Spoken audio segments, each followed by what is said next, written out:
Something about cold, rainy days in November makes me want to write a kick-ass rock ballad. But more urgently, I'm freezing my nads off. My Audi has officially become an innie and I need some heat. It's cold up here in these there mountains. This propane furnace works great, but I have 200 amp electric service, so why should I bother? These are silent, odorless, and I don't have to go to Walmart to buy new tanks of electricity, which is nice. So the plan is to use the propane furnace to bring the camper up to temperature initially, or the power goes out, and then use the space heater otherwise. There's a problem though. It's a beefy 1500 watts, so even on the lowest possible setting, it cooks me out of this 20-footer like a sexy lobster. I have the same problem at home. I keep one in the baby's room while the wood stove's going at night because he's in the back of the house, but even on low, it's 84 degrees in here by morning. The kid loves it, but the electric bill negates the wood-burning savings, so fuck it. And in the summer, this analog-controlled air conditioner turns this camper into an icebox. It has no digital temperature control, and on low, it's still way too powerful. A smart man would just buy a more modern air conditioner with digital temperature controls, and one of those small Amazon Basics bathroom heaters. But if you've been on this channel long enough, you know I'm not that guy. This is caulked into bejeebus and back, so it's not coming out until one of us dies, which I'm afraid might be sooner than later if I use some cheap bathroom heater in a 40-year-old camper that was made by a Chinese company that's immune from US liability laws. These oil-filled radiators are statistically safer. So I went on the internet, and I found this. And when I was done, I found this on Amazon. It's a 15 amp capacity outlet adapter with digital thermostat controls and an external thermistor. $23. I can use it for my space heater in the winter, and that air conditioner in the summer. I could even use it in the baby's room, but like a good parent, I'm going to take it apart first and check out the sketch factor. If this cheap thing starts an electrical fire next to the baby's crib, I will never hear the end of it from my wife. So I'm going to tear into it and do a trial run tonight to see how she goes. I'm going to take out the 2 screws in the back. What the hell? Triangle screws! What are you hiding from me in there? Normally I'd use a small slotted screwdriver with the same width as the sides of the triangle, but I left my jeweler's screwdrivers at home, along with my functioning microphone. Fortunately, I do have my triangle bit adapter with me.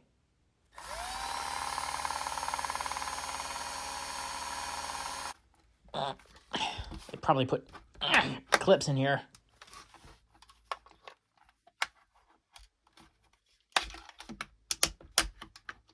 Can't fool me.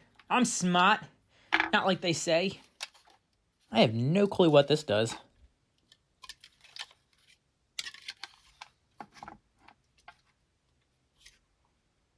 Tossing it.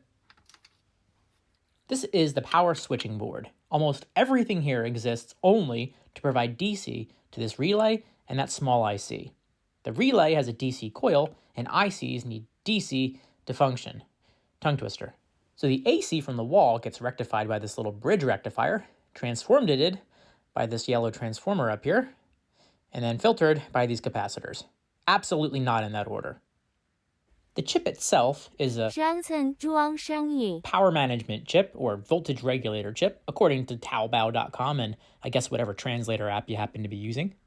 Am I making up those Chinese names in an attempt at racist humor, or are those the actual company names? You decide. Let me know in the comments. Since the brain and muscle of this thing are both 100% dependent on a clean DC power supply, that's probably what's going to fail first. Now let's check out the human interface.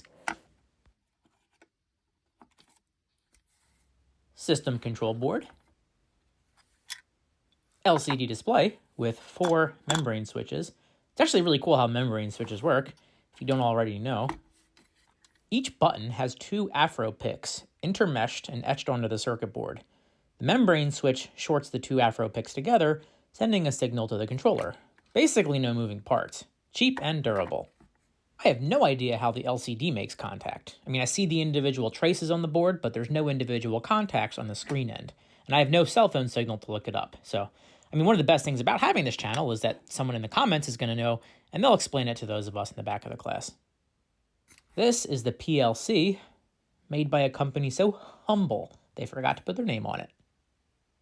And this is the EEPROM memory chip.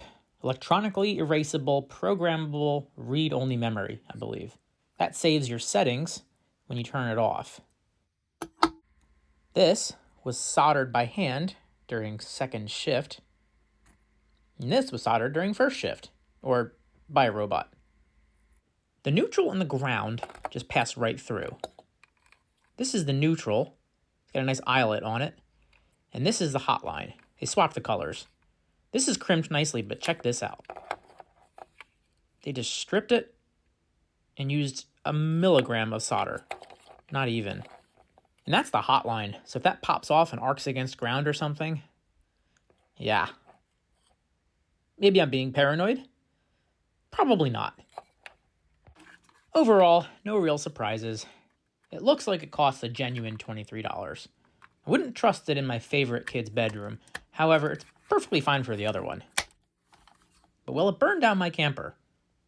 Let's find out. You just plug this into your outlet.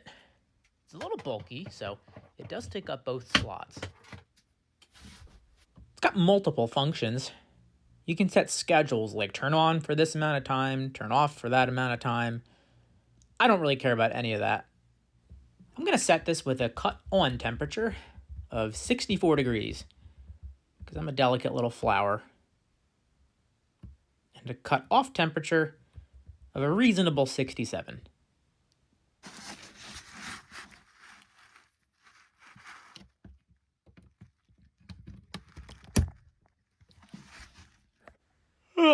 My favorite thing about this design is that thermistor can be near the thing you want to heat or cool, not built into the thing doing the heating or cooling. Much more accurate this way. I've got this data logger to verify whether I wasted my $23. I'm going to place it safely right above my I've got this data logger to verify if I wasted my $23 or not. I'm going to place it safely right next to my bed.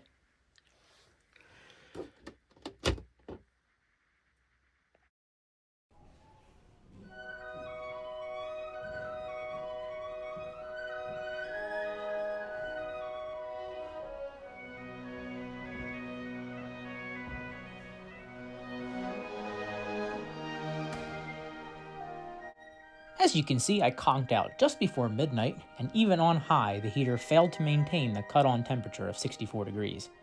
Not the result I wanted, but that's science. You can see the sawtoothing as it toggled on and off, but slowly got cooler throughout the night. Once the sun rose, it recovered, so you might blame the size of the heater or the admittedly shoddy insulation in here.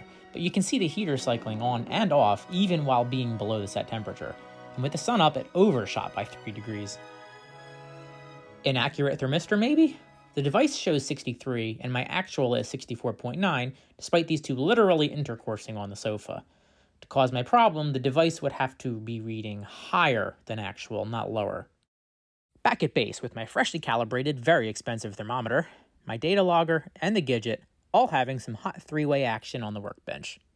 The actual is 57.2, same as the logger, so the Gidget is pretty far off. Allegedly, this is calibratable by pressing mode and plugging it in. And then you can just enter an offset.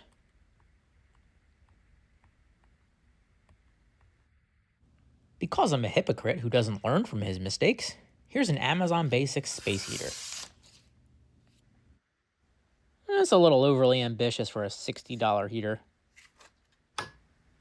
She's set up in my home office, which is currently 61.9 degrees. It's an ambigram.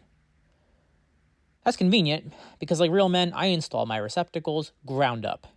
For reasons, I guess. Got my data logger and the thermistor on the tanker desk, and now I've got to go to bed, because it's midnight and tomorrow morning is a daddy drop-off. See you then.